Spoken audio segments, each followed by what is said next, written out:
Today, I'm going to show you how to lose fat in a healthy way and maintain that weight loss to live a healthier life. Hopefully, you're not going to have to diet again after listening to this advice. And I'm going to answer the question that so many of you ask me. Now, first off, when we talk about weight loss, we should actually be talking about fat loss because most of us don't want to lose muscle weight as it's so important for aging, but we do want to shift fat from our belly and our legs and obviously visceral fat as well. Now, you have tons of diets and amazing anecdotes from different programs. So how do you know which one is best for you and what is going to give you the best result?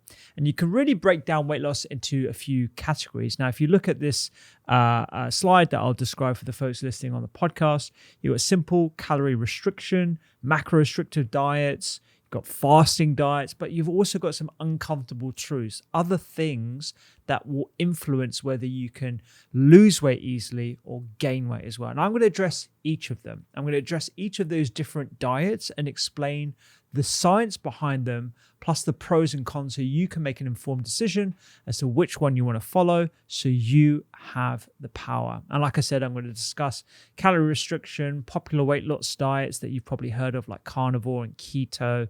We're also going to discuss other things that fitness influencers, researchers, trainers don't really like to discuss because it doesn't fit their model of how they like to think about weight loss. So let's start off with calorie restrictive diets, perhaps the most popular method of losing weight. And you've got companies like Weight Watchers or WW, Noom, you've got a ton of Slimming World, you've got a ton of these sort of calorie restrictive diets out there.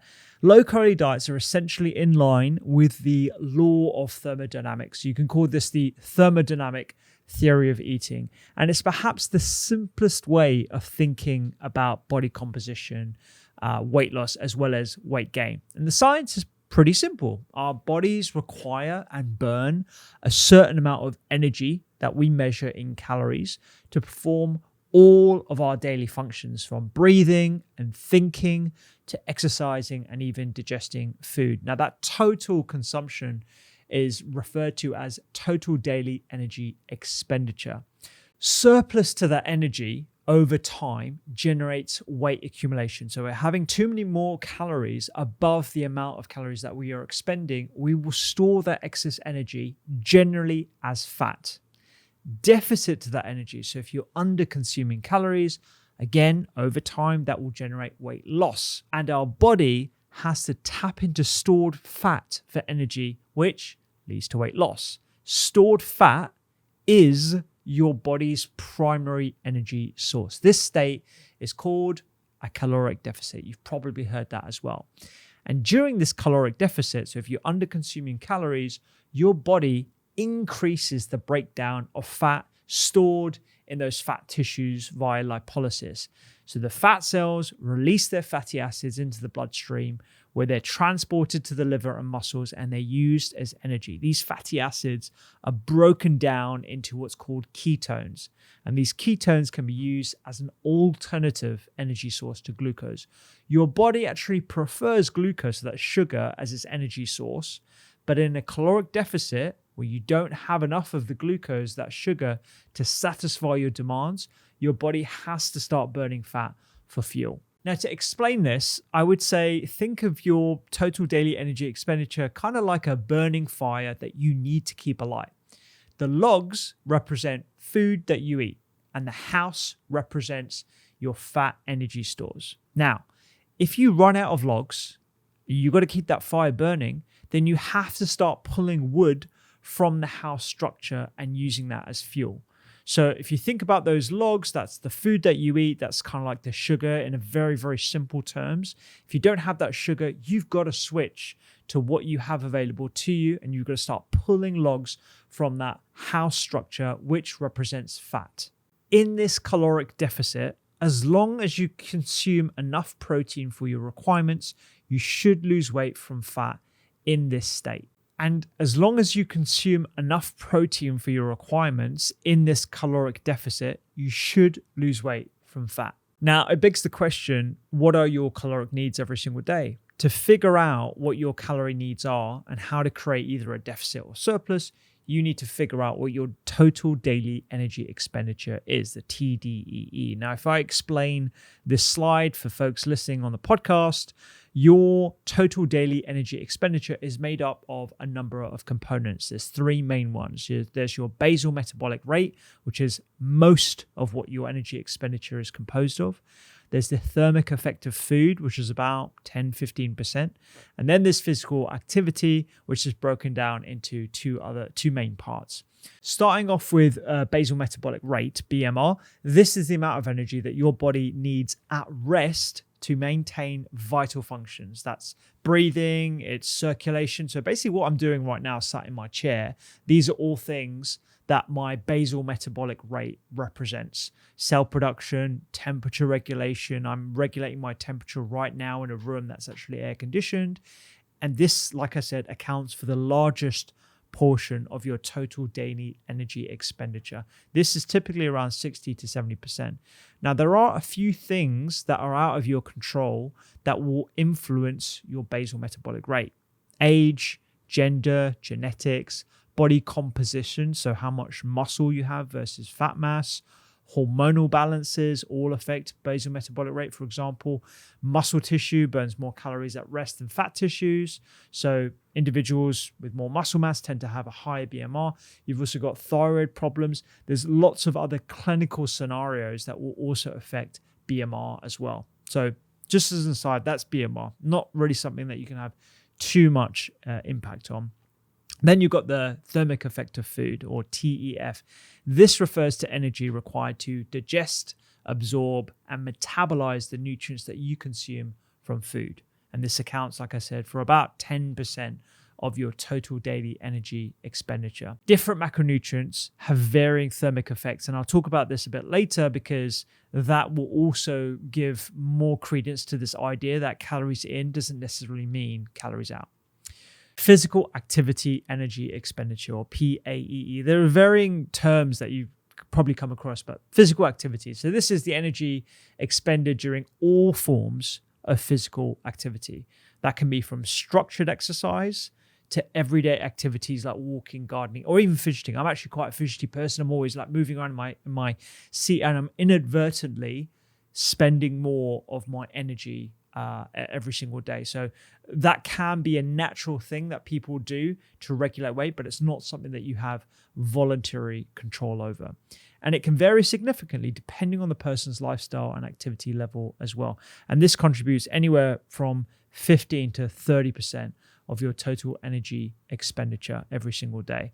Like I said, it's composed of structured exercise, that's planned workouts, running, weightlifting, yoga, and then something called non-exercise activity thermogenesis, also known as NEAT. And this includes fidgeting, the small movements throughout the day, walking, gardening, cleaning, typing even, using your brain. Like, these are all things that will contribute in some way to your energy expenditure as well. Now, you can calculate your total daily energy expenditure in various ways. You can either use a lab, or you can estimate it using the plethora of free calculators online, like this one that I'll link to in the show notes as well at calculator.net. I've actually done both. This calculator is pretty simple. You input your age, gender, height, weight, activity level, and it gives you a very general overview of what your TDEE, your energy expenditure, is likely to be. I've done both, and I'm actually going to pull up my results from my resting metabolic rate test.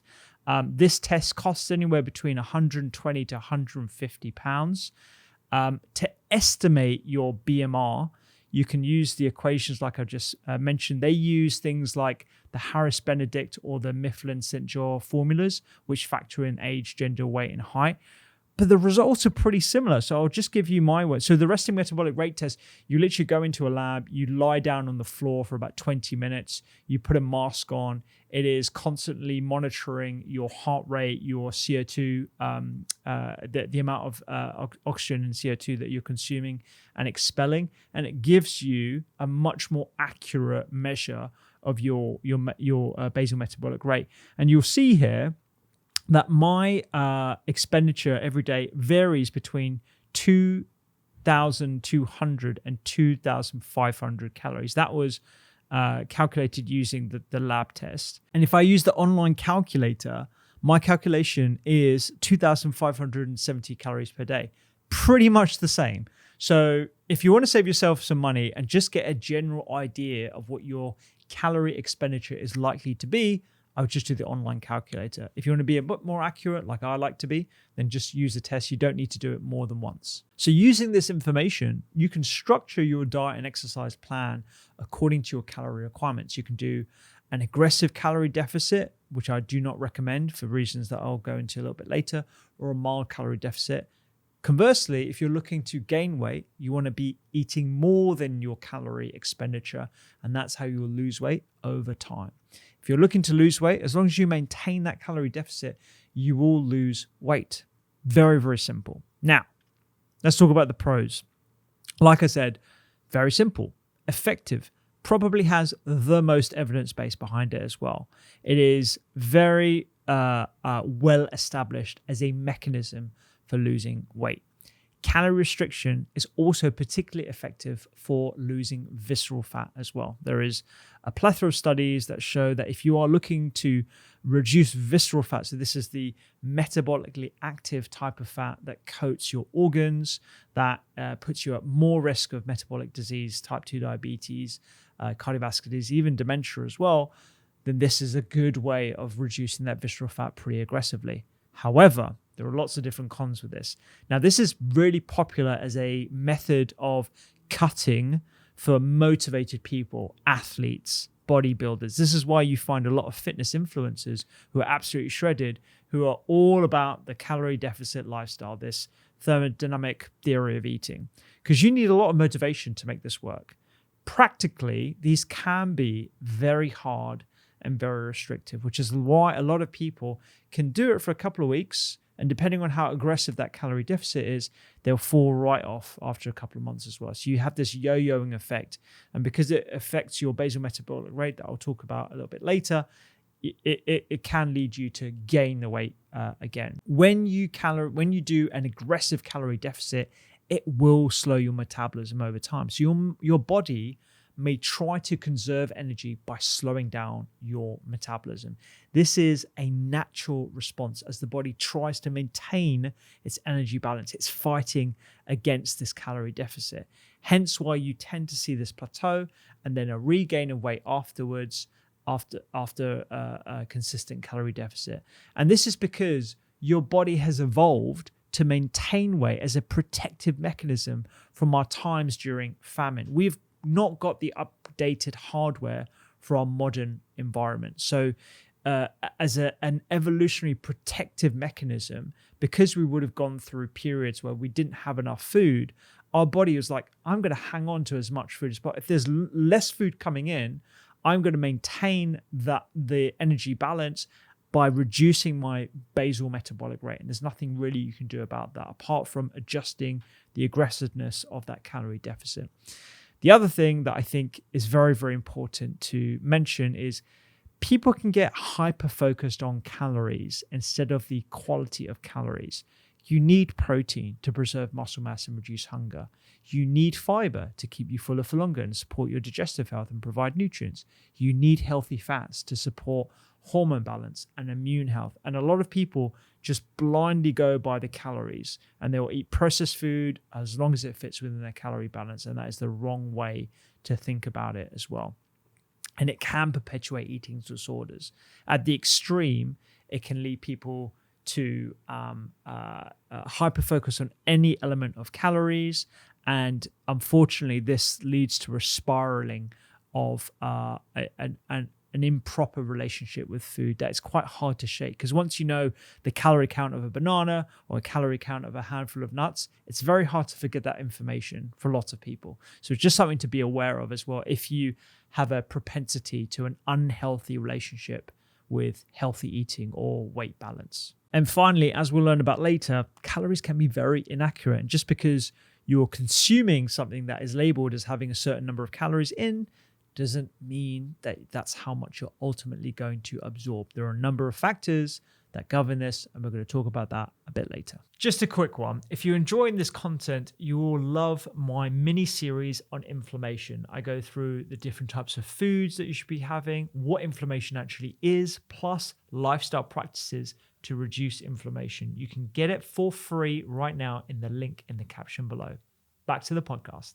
All right, so that's simple calorie restriction. That's given you an overview of that. Let's talk about macro restrictive diets. Now, this is where you restrict a specific macronutrient. So either fat, low fat diets, they used to be really popular in the 80s and 90s, low carb, that's a lot more popular now in the 2000s, 2010s, or even low protein. That's become more popular with the longevity crew, for want of a better word, who are sort of fixated with this idea that protein leads to inflammation, that leads to unhealthy aging, etc., etc. Now, this may be good for weight loss, but in reality, your body, like I said earlier, requires each of these nutrients for proper functioning. So long-term restriction is unlikely to yield a healthy outcome. It might help with weight loss, but it's probably not the best in terms of health optimization.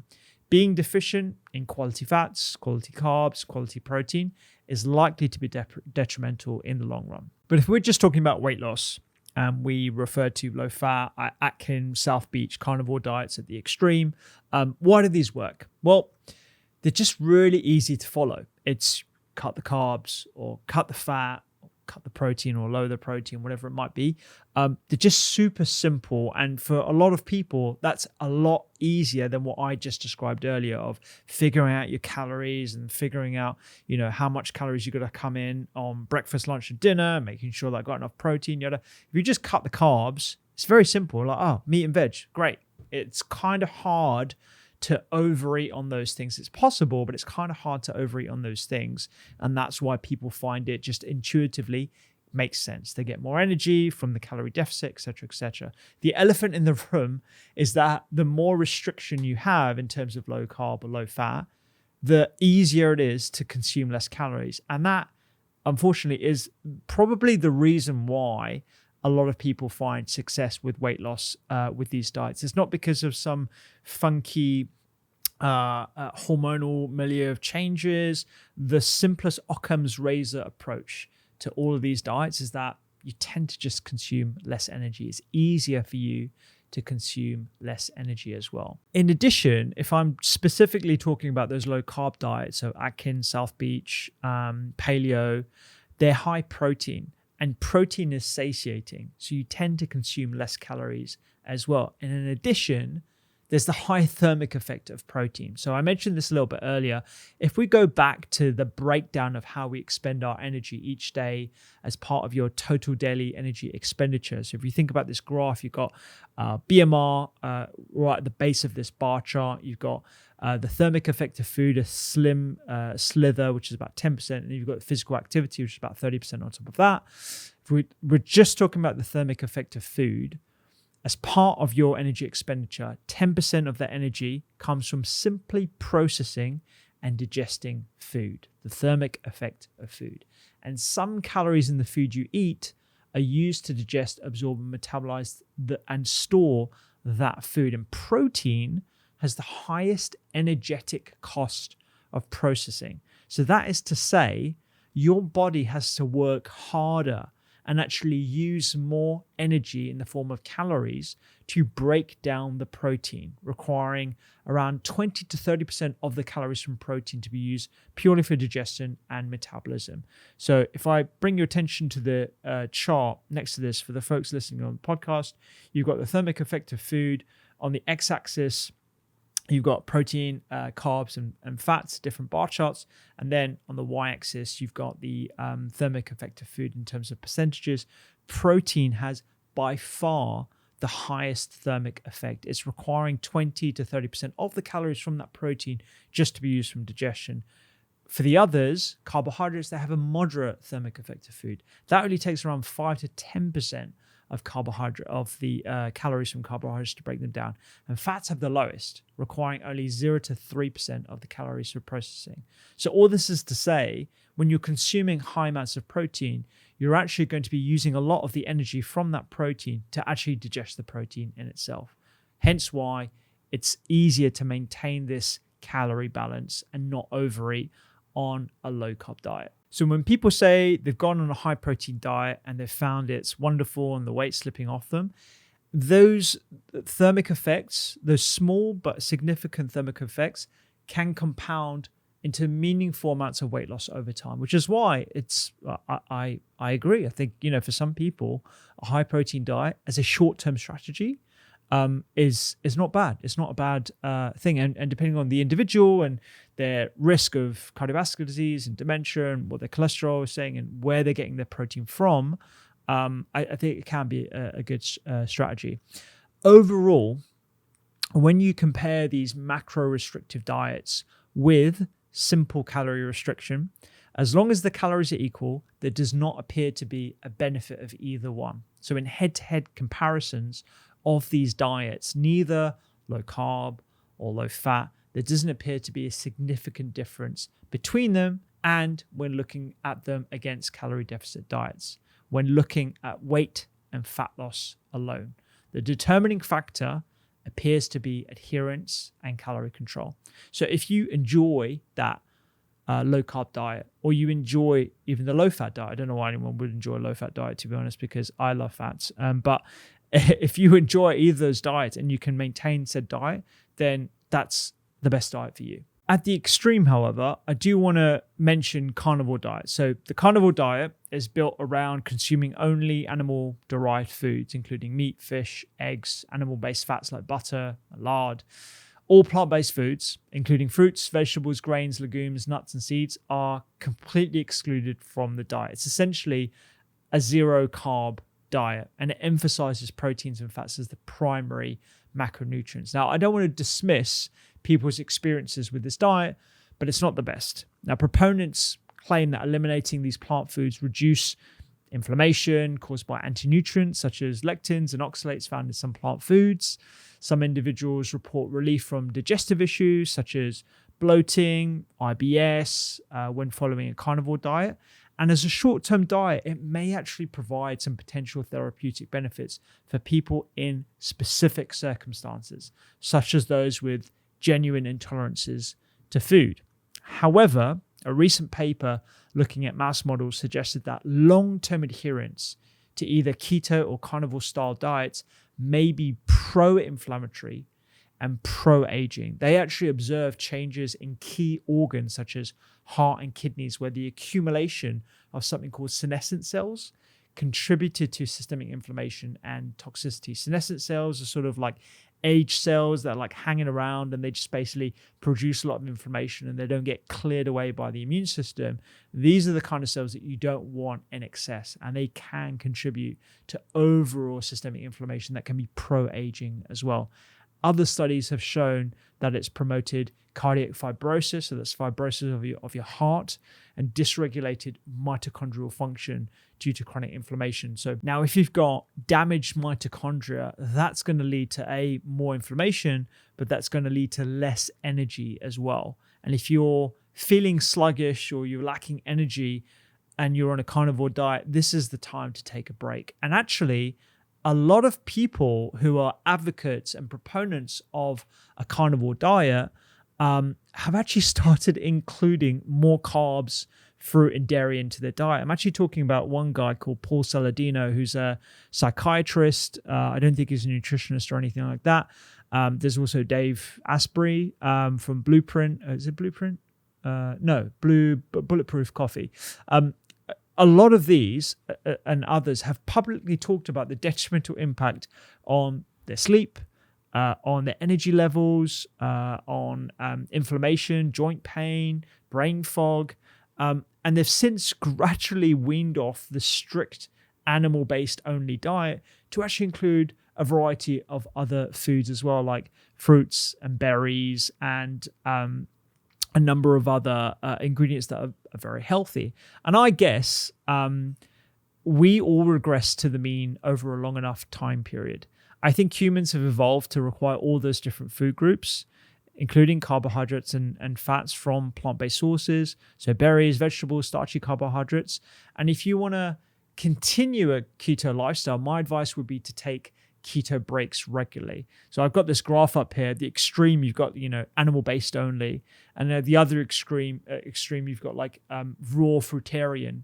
And ultimately, if you follow those diets for a long enough period, you'll start to realize that you're missing nutrients, and you'll go back to the mean. So you'll go back to what is essentially a Mediterranean-style diet that includes animal-based products or proteins from largely plants if you don't want to consume animal-based products, fruits, vegetables, good quality fats, olive oil. Like, we're all trending towards this. The answer is staring us in the face. And sometimes I think we lean into the extremes because it makes us feel good. It's a bit revolutionary. Perhaps it's a bit, it appeals to our anti-establishment side, perhaps. And people genuinely have improvements to their lifestyles and their symptoms as well. So I don't want to dismiss that, but ultimately that's the general trend that we should be heading towards. There was another study actually that looked at self-reported health status among people consuming a carnivore diet. And the survey was distributed on social media. So obviously you've got a self-selecting audience here. The behavior and actually the outcomes showed that people enjoy consuming these diets, and they felt that they were very wedded to this idea of an animal-based only or a carnivore style diet, whatever you want to call it. But they did find that most of the folks had elevated LDL cholesterol, which is something that I think would concern me, that people will be putting themselves at risk of cardiovascular disease and even dementia as well. To their credit, they were found to have optimal glucose and HbA1c levels. And I think that's sort of expected. If you're not taking any carbohydrates, your glucose is going to be absolutely flat. But to maintain such an extreme diet takes a lot of motivation as well. And I just think this is playing with fire, considering we don't have long-term studies of people consuming these diets in modern environments, and everything that we do know about raised low-density lipoproteins and ApoB smacks to me of you putting yourself at severe risk of cardiovascular disease and dementia and everything else that comes with that as well. So that's my warning to the carnivore folks. Okay, so that's macro restrictive diets. What about these other diets that have been popularized by LA folks, like gluten-free diets, dairy-free diets? There's obviously vegan and vegetarian diets, which are based on as much about morals as well as they are about health. There's also no sugar diets, no refined carbs, that kind of stuff. They're very, very popular, and I think they work again because they're super easy to follow, really, really simple. Just get rid of the gluten or don't eat meat, and those tend to be quite calorie rich as well, and what people tend to like eating. They all reduce processed foods. So if you're removing gluten from your diet, you're going to be removing bread, pasta, cookies, a lot of things that sneak in gluten into our processed food environment. So it's no wonder if you're reducing your processed foods, you're going to be consuming less calories as well. And they're higher in fiber. And if you know anything about Doctor's Kitchen, we don't sleep on fiber. There is nothing about fiber that we don't like. There was actually a study published in Nature where calorie intake was controlled across 2 different diets, but dietary fiber was increased in one of the diets, and this was called the microbiome supporting diet. So what they found is that participants on this microbe supporting diet that was higher in fiber, they absorbed fewer calories. So specifically, they absorbed 90% of the ingested calories on this high fiber diet compared to 95% on a Western style diet. And that doesn't sound like that much, but actually over time, if every single day you're consuming 5% less of the calories from your chosen diet, that's going to compound, and that's going to lead to weight loss as well. And generally, the current evidence supports this idea that greater intake of fiber generally promotes weight loss. And therefore, it can't just be about calories in, calories out. The gut microbiota plays a crucial role in determining calories absorbed from food, and individuals with different microbial compositions may absorb calories differently. And we're actually going to talk about this in some of the uncomfortable truths a little bit later on as well. So the dietary restriction, I think, works again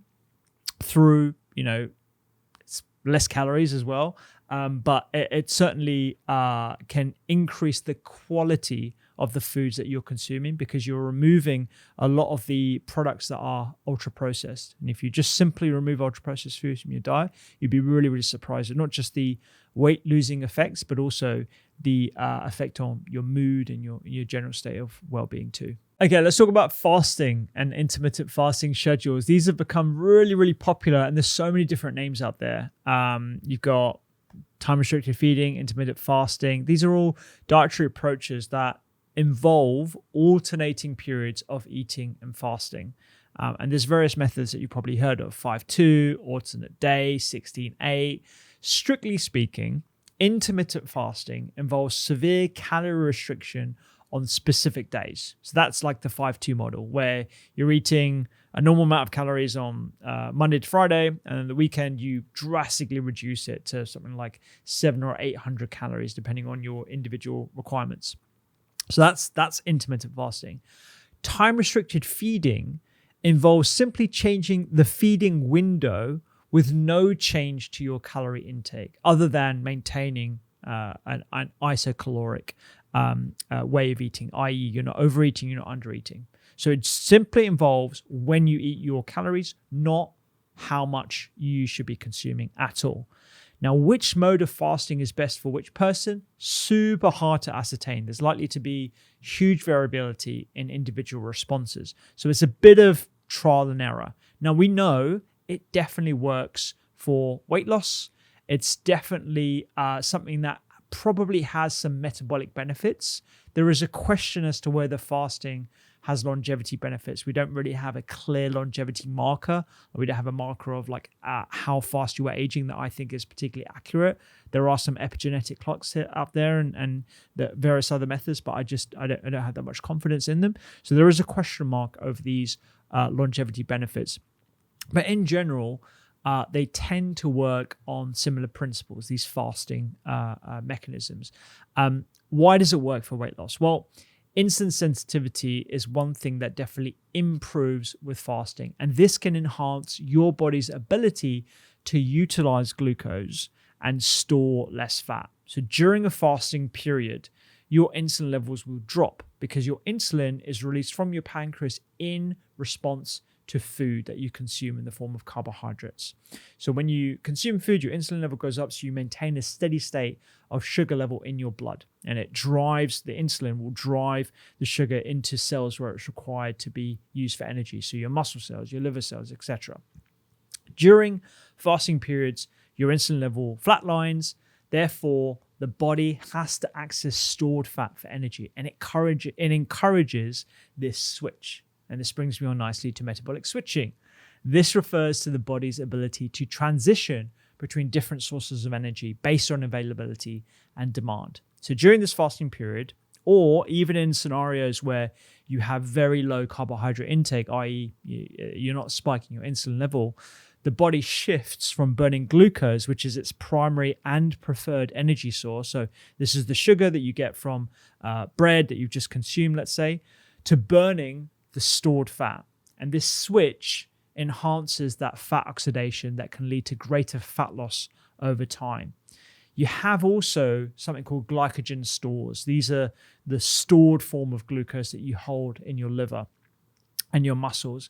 And these actually also deplete during a fast, usually after around 12 hours. So if you've got if you're not having any food and it's been 12 hours time, not only do you not have sugar in your bloodstream, but you're also going and searching through all the different rooms in your body, in your liver and your muscles, to look for any stored glucose that you've packed away, just in case you didn't have any food coming in. Once those stores are depleted, that's when your body undergoes this metabolic switch to maintain energy. It's a very well-established mechanisms of shifting to that alternative fuel source, such as fatty acids and ketones. What are the things that affect this metabolic switching? Well, the dietary composition. So like I said, even with low carbohydrate diets or high fat diets like a ketogenic diet, in addition to fasting, these can promote that metabolic switching by encouraging the body to utilize fat and ketones for energy. And the length of fast and the period of fasting can also influence the metabolic switch as well.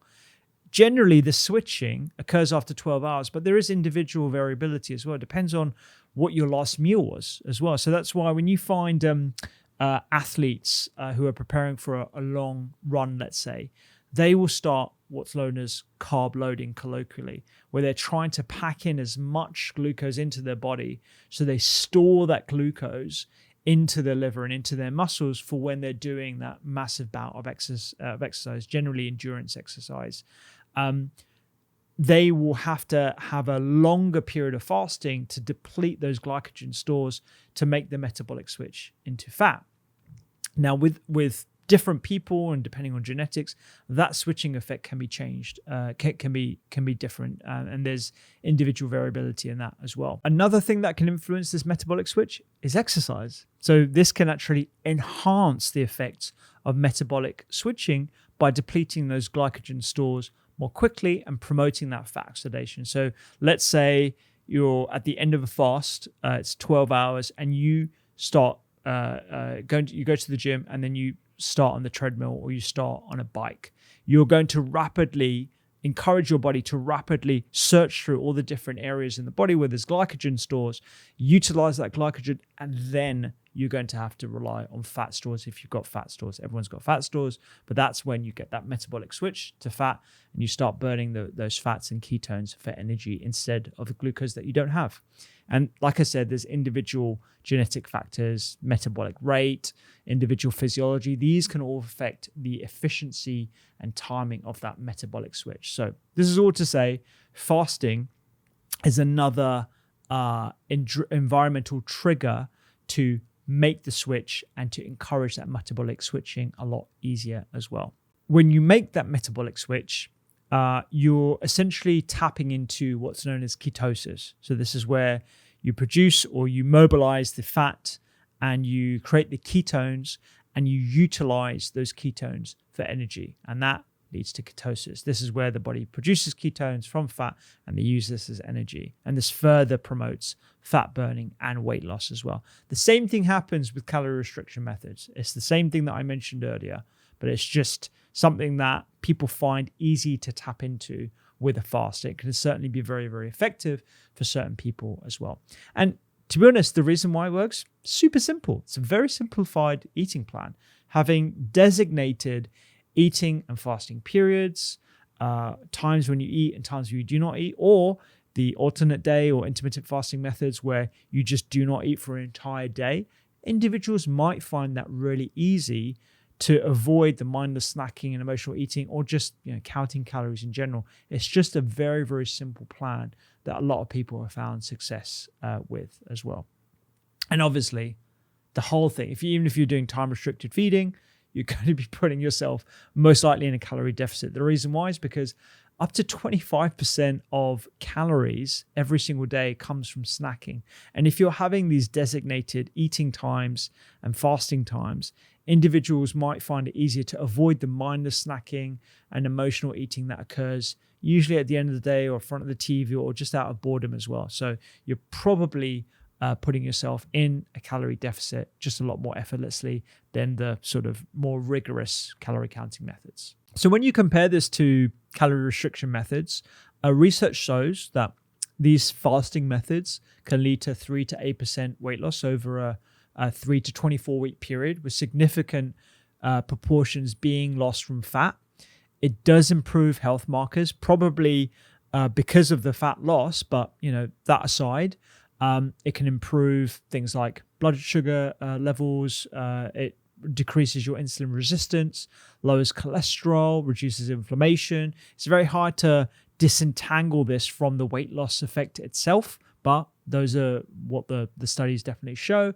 And in comparison to traditional dieting methods like calorie restriction, some studies suggest that intermittent fasting may be as effective or more effective than those methods for weight loss as well. Probably because it's quite easy to adhere for some people.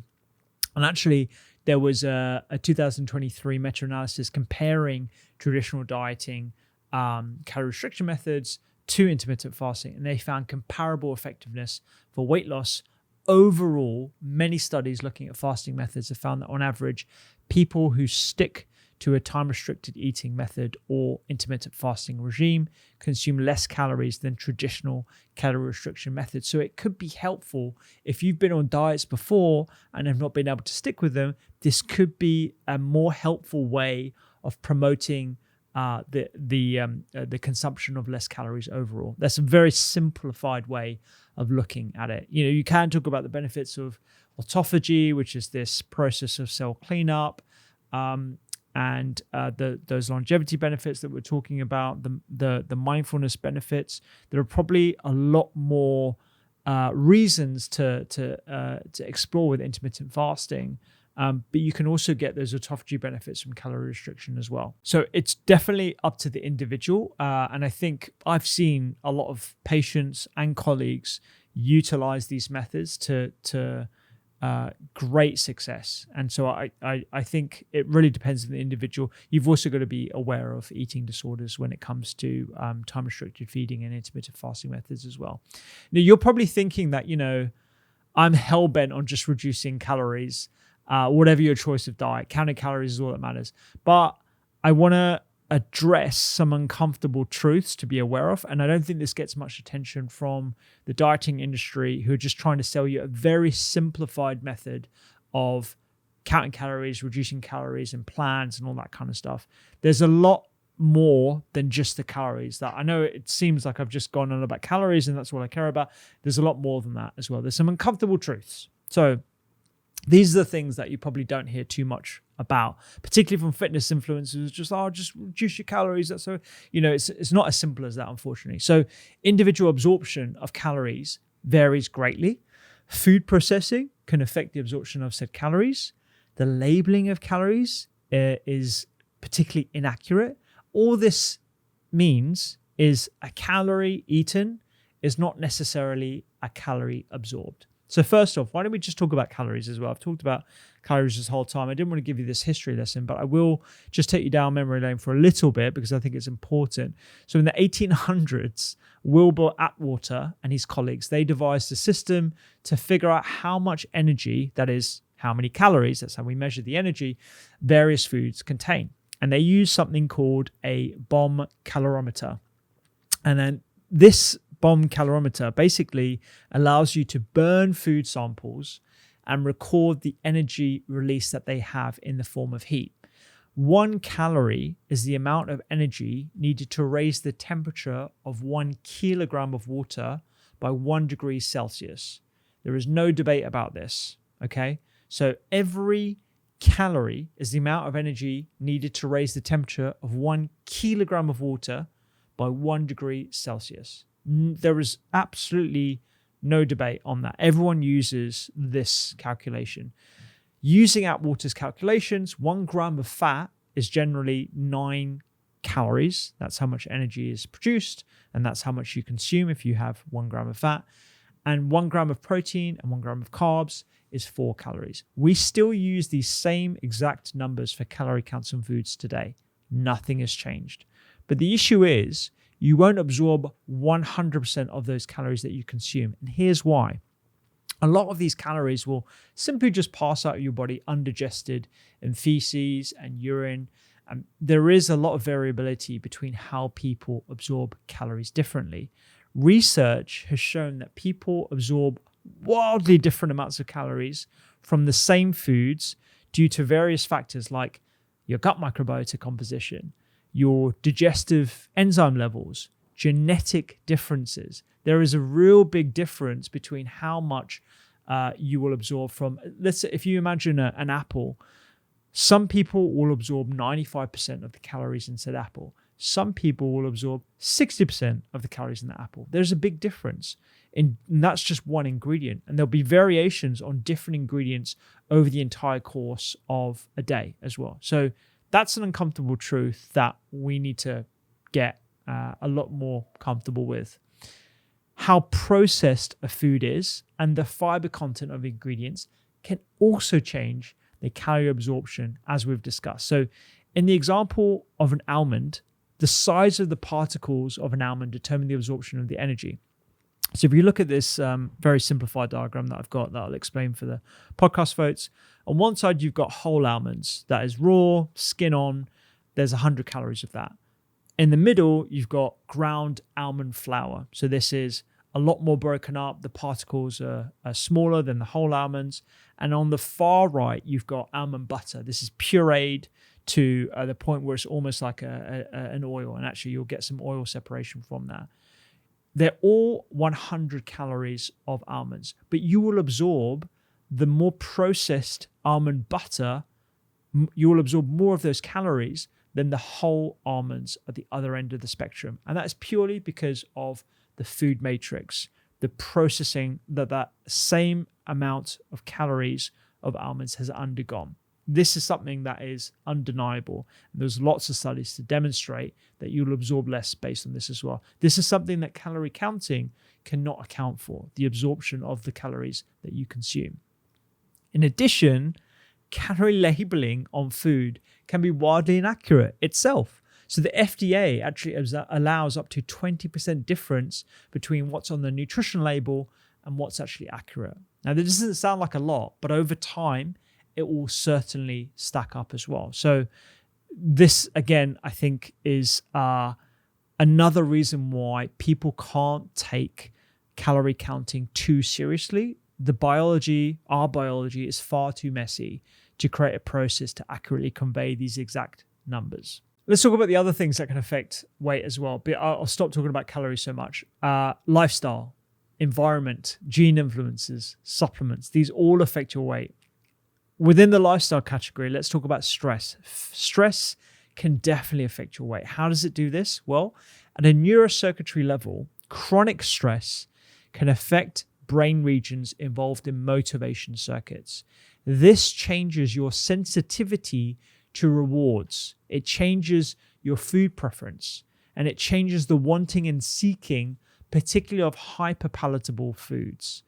So when you're stressed, you can start to crave these comfort foods, the sugary snacks, the donuts, the other typically calorie-dense foods, even in the absence of genuine hunger signals from your body that you actually need to consume more calories. Why does this happen? Because food has these rewarding properties, and it's hypothesized that these hyperpalatable foods can serve as genuine comfort food. It actually acts as a form of self-medication to dispel the unwanted stress. And studies have actually shown that stressed individuals favor the consumption of these hedonically rewarding foods, the ones that are high in sugar and high in fat. And actually, if you look at the food companies themselves, they go through multiple rounds of testing with individuals where they ask them to rate food, the crunchiness, the texture, the saltiness, the mourishness of it, to reach that bliss point. And they actually call it the bliss point, where you just take a crisp or you take a chip or whatever it might be, and you just can't stop. And you're just like, this is great, this is great. This is hitting that reward signal. So putting that into an environment or into the cupboards of a stressed individual is going to lead to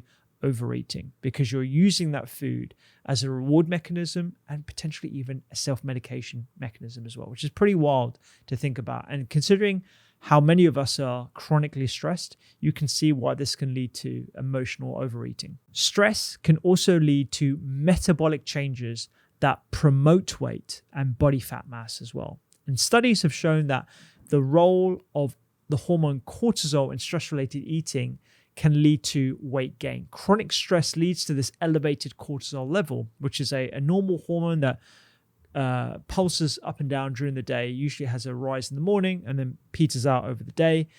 And what cortisol can do, it has a very important role with immune health and sleep-wake cycle, But what it can also do is promote fat storage, particularly in the abdominal region as well. And there are some animal studies that have shown that stress can lead to these metabolic changes that promote weight gain, even in the absence of changes to calorie consumption. So if you're stressed and you're pumping out more cortisol, it can lead to those metabolic changes that lead to more weight gain and fat deposition as well. Sleep.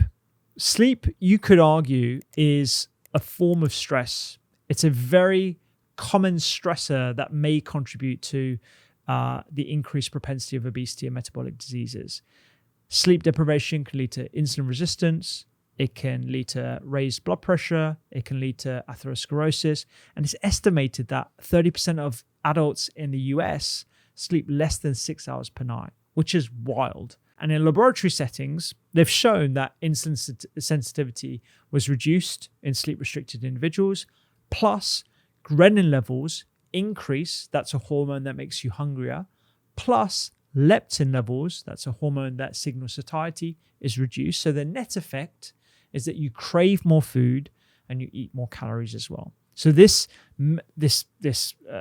storm of metabolic changes, hormonal changes, can all contribute significantly to the way in which you partition food into fat, as well as the behavioral changes that lead you to eat more calories. Another uncomfortable truth is the exposome. So our environment, toxins in food, pesticides, microplastics, like it's a very scary subject, but I think it warrants a lot more attention than it gets. And this can all be sort of unified into a word called obesogens. Obesogens are a class of chemicals that can disrupt the body's normal metabolic processes. They can lead to increased fat accumulation and obesity. There are types of endocrine disrupting chemicals, EDCs. These can interfere with hormonal systems that regulate appetite, fat storage, and ultimately weight. Essentially, they work in some instances by mimicking or blocking the actions of your genuine hormones due to their ability to bind or interfere with these hormone receptors. And many of these chemicals are actually found in a whole host of different products which humans are exposed to pretty much every day.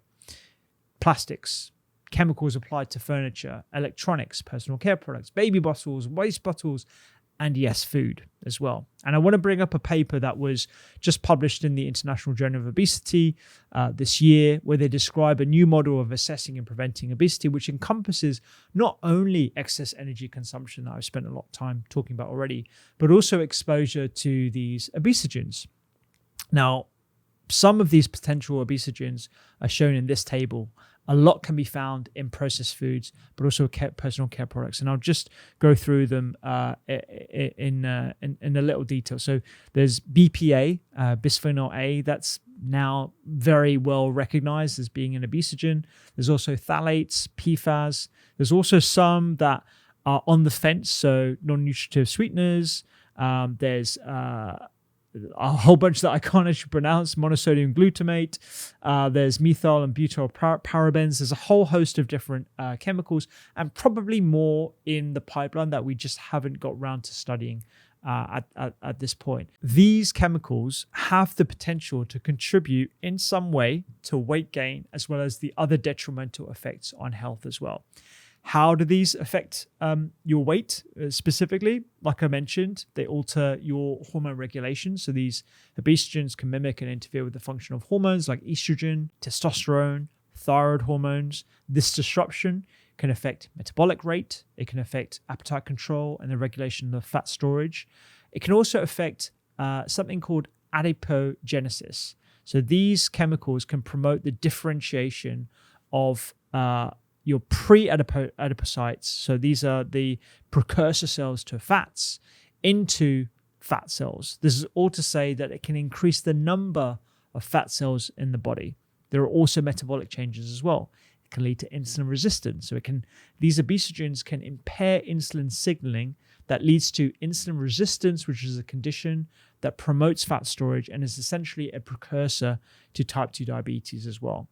It can also interfere with the normal breakdown and utilization of fats that can lead to fat accumulation. It can affect satiety regulation, so it affects leptin and ghrelin as well. And perhaps most worrying of all, some obesogens can affect the composition of your gut microbiome, affecting the ability of your microbes to extract nutrients and energy from food, which can contribute to weight gain as well. It's a really interesting paper, this as well, because they also discuss the obesogenic effect of certain processed foods. It's theorized that a food's glycemic index and glycemic load, so how quickly and how much it will increase your blood glucose level, triggers the release of more insulin, which in turn influences energy metabolism and the storage of excess energy as fat. This is the so-called carbohydrate insulin model of obesity. And they've noted some very recognizable westernized foods that could have this obesogenic effect as well. So your typical McDonald's, your fried chicken, your ultra processed foods, so Nova Class 4, low in fiber, high in sugar, as well as the combination of said diet with a lack of fresh fruit and vegetables, because you're not getting the quality fibers as well to mitigate against that. This all sounds very scary. I'm very aware of how scary this all is, but I think we need to have more pragmatic conversations about not just the food that we consume, but the environment in which we consume said food, as well as what we put on the food. Pesticides and other environmental pollutants are likely going to be having a compounding effect, in addition to the energy consumption that has definitely increased over the last few decades. That contributes to weight gain. Genetic influences.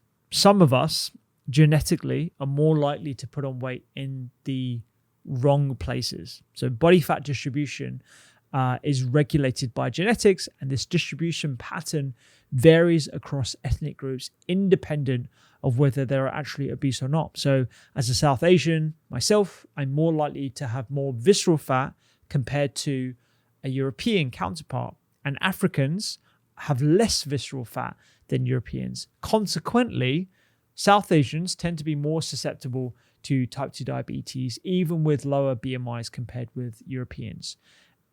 This is a stark reality that we need to get more comfortable with. But I do want to say that genes aren't your destiny, and the environment plays a much larger role in your ability to lose or gain fat. And I think it's interesting to know your genes, and it will govern your propensity to be obese or to lose weight or struggle to lose weight. But it's just something to be aware of, not something that sentences you to obesity or type 2 diabetes and the other detrimental effects of excess weight. So I think by now, I've probably beaten you right down. It's easy to throw your hands up in the air and just think, look, this is far too complicated. I don't know my genetics.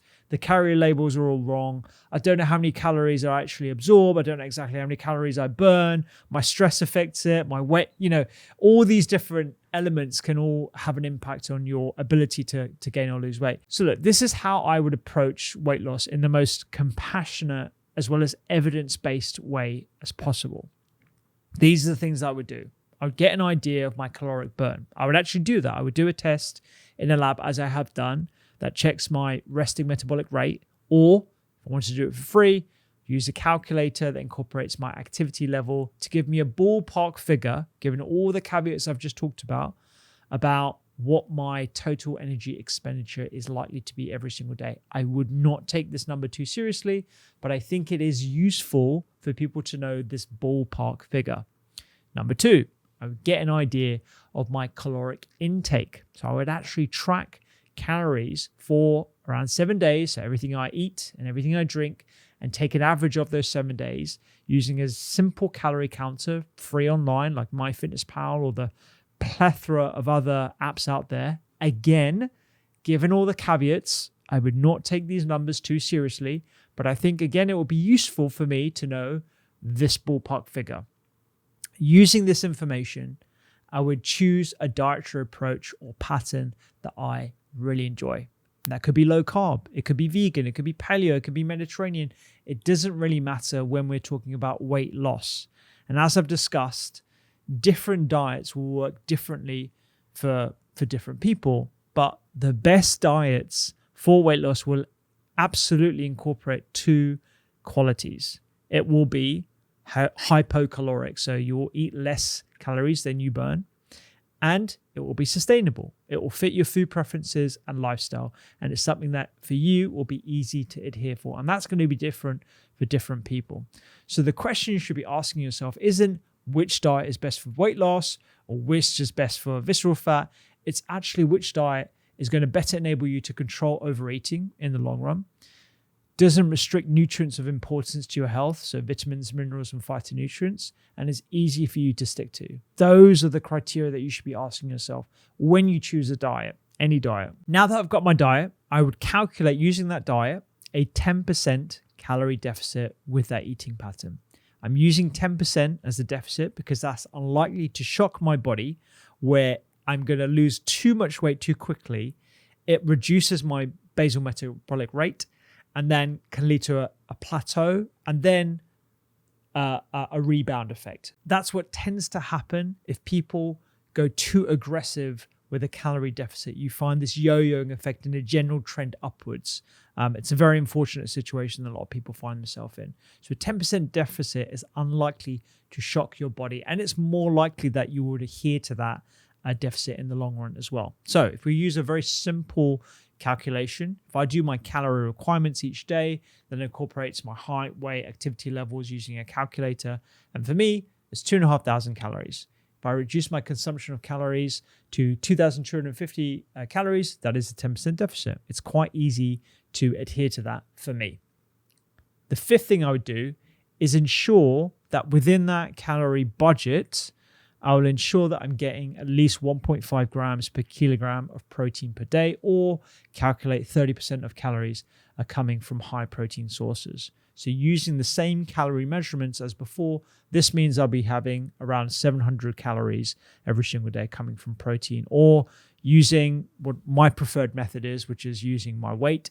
I would weigh, I weigh about 75 kilograms. So I'd be needing to consume about 110 grams of protein per day using the 1.5 grams per kilogram method. Spread across 3 meals, that is around 35 grams of protein at each meal. So that's 200 grams of tempeh, 150 grams of chicken breast, 300 grams of edamame, 150 grams of white fish per meal. Quite simple and quite easy for me to maintain. And the reason why I'm having the protein is because, as we've already established, it's satiating. It has a higher thermic effect, and you don't need to rely on animal protein for your protein needs as well. I've said all these things about calories. Again, I would not take these numbers too seriously. These are all ballpark figures. So I'm not going to beat myself up if one day I'm having 100 or 150 calories more than I was proposed to, because there is going to be undulation in terms of my caloric burn every single day as well, because it's going to be an average across the week rather than something that is absolutely rigid every single day, because there is so much inaccuracy in the calorie counting methods as we've just described. The sixth thing I would do is I would use a time-restricted eating method to restrict my feeding window for my chosen diet, regardless of what that diet is. So at a minimum, it will be 12 hours a day. This stops me overeating. It stops me snacking. And in fact, on average, like I said, 25% of people's calories actually come from snack food. So any strategy that limits this would be a good thing, aside from the potential metabolic benefits of time-restricted feeding as well. It simply allows you to be a lot more regimented with not over-consuming unnecessary foods that can contribute to your calorie surplus that leads to weight gain over time. That is generally what I would do. Calculate the burn, calculate the intake, choose a diet, ensure it's 10% calorie deficit, thereabouts, make sure that I'm getting enough protein, and ensure that I'm doing a time-restricted feeding method. If you were just to do those things, you will 100% lose weight. In addition to all those things, I would be consciously trying to increase my fiber intake. Vegetables, maybe even a supplement, fruits. I would try and also get most of my protein sources from plants, because plant protein is naturally low in calories, it's higher in fiber, and contains the good quality proteins as well. So tempeh, edamame, tahini, hummus, these are all things that are high in protein, high in fiber as well. Again, it's satiating, it supports my microbiota, and it means that my signals for appetite and satiety are going to be a lot better regulated as well, because I'm supporting the microbes and they're getting essentially what they need as well. I'd also be engaging in stress reduction techniques. So whether that's engaging in therapy or whether it's doing a mindful regime, because we know the more stressed you are, the more likely you are to put on weight from the cortisol effect, and the more cravings you have as well, and cravings for food that will soothe your stress state.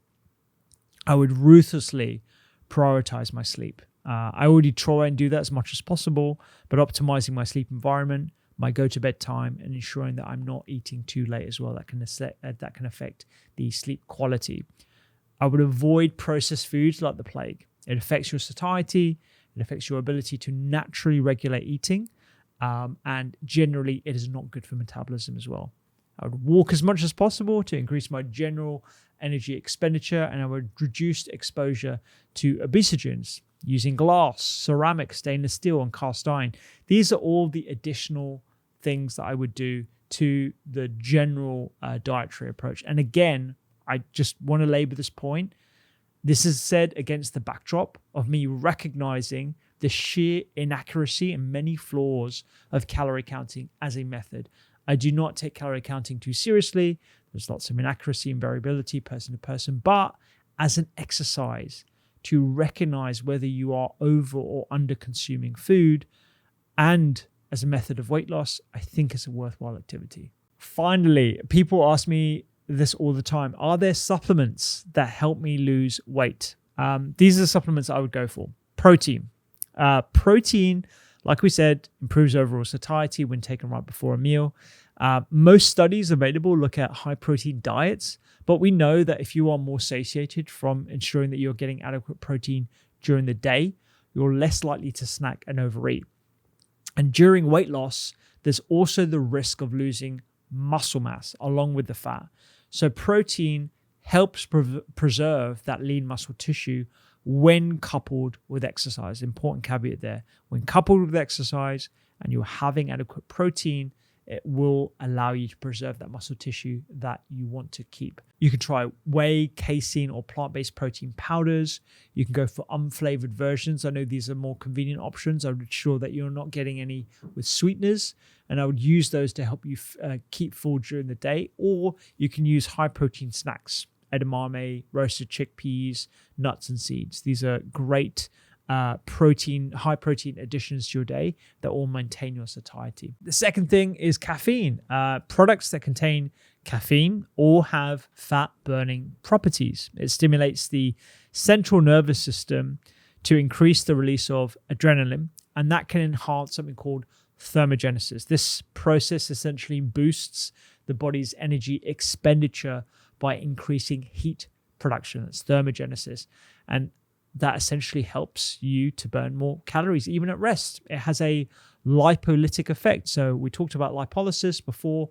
This is the release of fatty acids from fat tissues, making them more available for energy use. And this is particularly noticeable during exercise, where caffeine enhances fat oxidation, which helps the body burn more fat for fuel, as well as improving performance as well. So this is actually why when I train in the mornings, I fast overnight.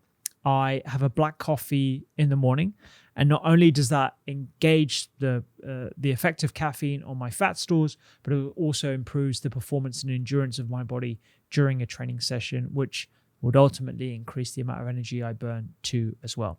Green tea. This contains a high amount of EGCG, and I will try and pronounce this properly in one go. Epigallocatechin gallate. This is something that has not only fat burning effects, but it also has anti-cancer effects as well. It's also known to lower your appetite. So not only does it liberate stored fat for use as energy or removal from the body, it can also potentially lead you to eat less as well. And the sweet spot for green tea appears to be 500 milligrams. That's the meaningful dose of green tea. So you can either take that as a supplement in a supplemental form, or you can enjoy it as a beverage. 2 to 3 cups per day is the equivalent of around 500 milligrams of green tea extract. So I prefer to have it in the more natural way. So a matcha tea or a loose leaf green tea would be a great way to potentially increase the fat burning potential of your fat stores. Fiber. Fiber can reduce overall energy intake through its effect on appetite. Your gut microbes will generate short-chain fatty acids from the fiber fermentation, which can have a number of effects. It improves your ability to regulate your appetite, so you crave less food. It has the physical effect of bulking food, which has a satiating effect as well. And it can slow down that digestion. That also makes you recognize satiety signals better as well. I personally would just take more fiber in the form of food. That's pulses, beans, green vegetables, fruit as well. But if you wanted a supplement, you could try 1 tablespoon of psyllium husk in the morning with plenty of water. Make sure you have it with plenty of water. That could be a great option, or even milled flaxseed that you can put on top of stews and or even in a smoothie as well. So that is weight loss in a nutshell. Well, that's not really a nutshell, but we've gone through everything, all the calorie restriction methods, the popular diets, the reasons why they work, the uncomfortable truths, what I would do for weight loss. And still, there were lots of popular questions to answer. So I'm going to do a quick fire round of these questions that I get a lot. Is exercise effective for weight loss? Yes, but your diet counts more. So exercise can definitely help you build more muscle and lose more fat and tap into those fat stores. But if you only consider fat loss and weight loss, eating better usually trumps exercising more. So that's exercise. Is keto good for weight loss? By now, you should be able to answer the question of, is XXX diet good for weight loss? The answer is always, it depends. It depends how much you're consuming. Can you maintain that diet? Do you enjoy it? So as long as it's fulfilling those 2 criteria of it's hypercaloric and you can adhere to it for the long term, then it will be good for weight loss. So that is, the number one takeaway I would say from this is any diet can be good for weight loss. It really depends on you. Can you target belly fat specifically when losing weight? Well, the honest answer is no. There isn't any evidence that you can target specific points in your body, around your abdomen or on your thighs, when losing weight. You can't choose where to lose weight. But there is some evidence that spot reduction exercises do exist. So as part of a study, they looked at doing crunches combined with endurance exercise. And what that seems to do is mobilize your fat stores. And when you engage in the crunching exercise or whatever exercise it might be in a certain area of your body, it does appear to preferentially reduce the fat from that area. So spot reduction exercises weren't thought to be a thing, but actually new evidence suggests that there is the potential for that to actually work. But when it comes to food, there is no singular food that I can point to that be like, if you take green tea, it's going to get rid of this belly fat. You need to lose weight more globally, more generally. And there is no sort of evidence to suggest that there are specific foods that you can eat specifically for belly fat. Should I count calories? It really depends. It's up to you. I personally find that calorie counting as an exercise for a week would give me a good idea of whether I am over or under eating. But it really depends on whether you have a propensity toward eating disorders or you have an unhealthy relationship with healthy eating.